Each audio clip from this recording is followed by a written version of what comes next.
ఈ మోహనుడి మాట సత్యమైన మాట. మనము నవగ్రహాల యొక్క శక్తి గురించి తెలుసుకుందాం. గ్రహానికి శాంతి చేయించుకోమని జ్యోతిష్యులు చెప్తూ ఉంటారు. గ్రహానికి శాంతి చేయించుకుంటే ఎలాంటి ఫలితం చేకూరుతుందని తెలుసుకోవాలా? అయితే ఇప్పుడు ఈ విధానాన్ని మనం తెలుసుకుందాం. నవగ్రహాల్లో అగ్రజుడు సూర్యభగవంతుడు. బుద్ధిని వికసింపజేస్తాడు. మనస్సుని స్థిరపరుస్తాడు. ధైర్యాన్ని ప్రసాదిస్తాడు. ఇక కుజునికి మనస్తాపం కలిగించే లక్షణాలున్నాయి. ఈయన్ని ప్రార్థిస్తే మనస్తాపానికి గల కారణాలను దూరం చేస్తాడు. ప్రశాంతతనిస్తాడు. నవగ్రహాల్లో రాహువు కంటి బలాన్ని తగ్గిస్తాడు. శరీరంలోని మాంసంలో దోషాన్ని ఏర్పరుస్తాడు. ఈయన్ని పూజిస్తే కంటికి బలాన్ని మరియు శరీరంలో దోషాలను నివృత్తి చేస్తాడు.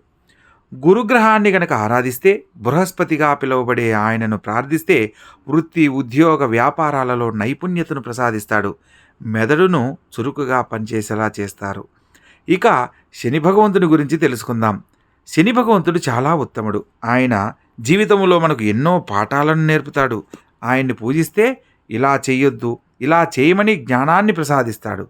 సరైన మార్గాన్ని అనుసరించమంటాడు. ఆ మార్గాన్నే చూపెడతారు. ఇక బుధగ్రహం. బుధుడు అంటేనే బుద్ధిమంతుడు. మనం చేస్తున్న ఉద్యోగంలో కొత్త మెలకువలను నేర్పించగల సమర్థుడు. ఇతనిని పూజిస్తే మాట్లాడడంలో నైపుణ్యాన్ని, వాక్చాతుర్యాన్ని ఇస్తాడు. వ్యాపారంలో అభివృద్ధిని కూడా చేకూరుస్తాడు. ధనార్జనకు శక్తిమంతుడు కూడా.